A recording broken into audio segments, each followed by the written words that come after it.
Paz do Senhor, irmãos. Em nome de Jesus, quero falar um pouquinho sobre esse livro hoje, a Palavra do Senhor.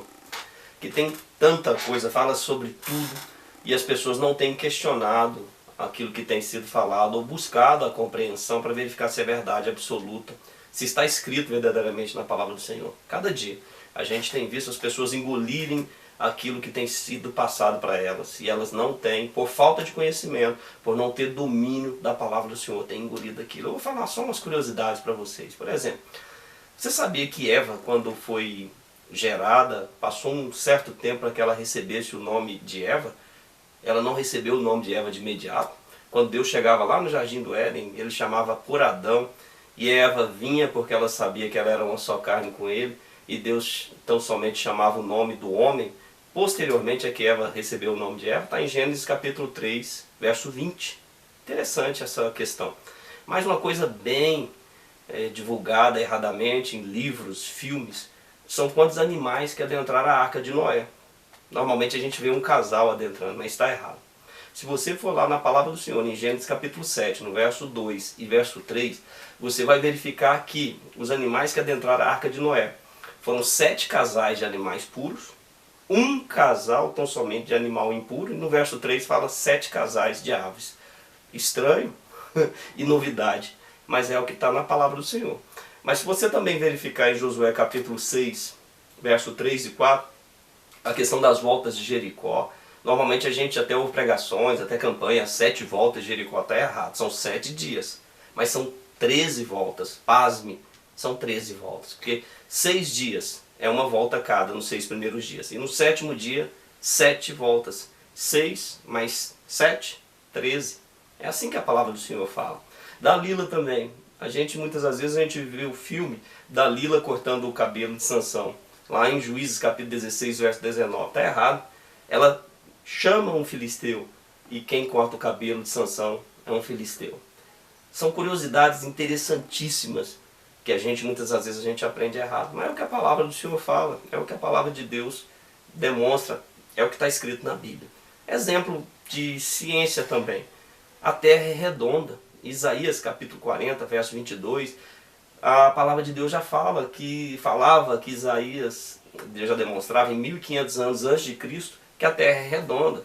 Está certo, Galileu Galilei, toda aquela questão dos gregos, mas se eles tivessem lido, eles já saberiam que a Terra é redonda. E por falar em Isaías, você sabia que Isaías é considerado o 5º evangelho? E assim como a Bíblia, que tem 66 livros, 39 no Antigo Testamento e 27 no Novo Testamento, Isaías tem 66 capítulos. E os 39 primeiros capítulos falam de promessas passadas, e os 27 capítulos finais de Isaías falam de promessas para o futuro. Aí você fala assim, pastor, isso é só coisa do Antigo Testamento. Mas eu vou dar umas curiosidades também do Novo Testamento. Você sabia que Pedro e João eram iletrados em incultos, ou seja, não sabiam nem ler nem escrever? E olha quem foram esses homens, os apóstolos que foram, os livros que eles escreveram. Aonde está isso? Atos capítulo 4, verso 13. Você sabia também que quem escreveu a epístola de Paulo aos Romanos não foi Paulo?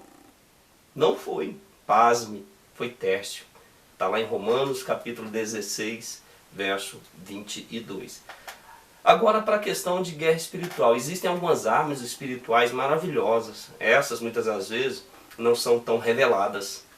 Mas se nós soubéssemos se a gente aprendesse como utilizar essas armas, imagine como maravilhoso seria a nossa caminhada cristã. Exemplo, Lucas capítulo 4, verso 29 e 30.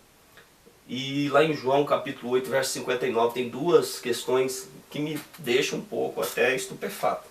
Jesus, em Lucas, as pessoas o levaram com ira para lançarem a Jesus no precipício.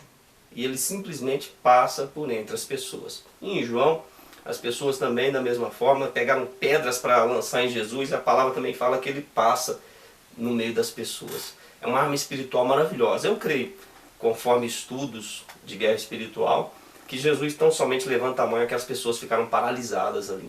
Conta-se que uma velhinha, voltando de um culto, já num certo horário, ela estava passando debaixo de um viaduto e 2 marginais vieram para poder assaltá-la. E ela então levanta a mão e fala: eu reivindico a autoridade de Jesus sobre vocês. Os dois ficaram paralisados como estátua. E ela continuou seguindo o seu rumo e eles gritaram então: senhora, senhora, vem aqui, tira a gente dessa situação. Ela voltou, pregou a palavra, eles se converteram. A partir daí ela pediu para que no nome de Jesus eles pudessem se mover. Mas é maravilhosa a palavra do Senhor. E você acredita também que demônio não fala que Jesus vem em carne? Não, demônio não fala que Jesus vem em carne. 1 João capítulo 4, verso 2 e 2 João, verso 7. Lá fala dessa forma, para você saber se a pessoa está falando por si mesma, ou até mesmo com a mesma voz da pessoa, mas por intermédio do demônio. Faça um teste um dia, no nome de Jesus, fala para que ela repita, ou ele, o demônio, repita, que Jesus veio em carne. Eles não falam que Jesus veio em carne. E para fechar, o chave de ouro, a questão da palavra do Senhor, eu vou dar versos. Deuteronômio capítulo 4, verso 2 e Gálatas capítulo 1, verso 8, que a palavra do Senhor fala assim, que ainda que nós, ou mesmo o anjo vindo do céu, vos pregue evangelho, que vá além do que vos tenho pregado, seja anátema, ou seja maldição. Apocalipse capítulo 22, verso 18 e 19, que fala que aquele que acrescentar qualquer coisa às palavras da profecia desse livro, todos os flagelos serão acrescentados. E se retirar, será retirado o seu nome do livro da vida, da cidade santa, conforme está escrito neste livro. Que Deus possa te abençoar em nome de Jesus. Siga a palavra do Senhor, que é o nosso referencial sempre. Independente do que nós pastores falamos, independente do que tudo que se fala, prevalece o que está escrito na palavra de Deus. Deus te abençoe em nome de Jesus.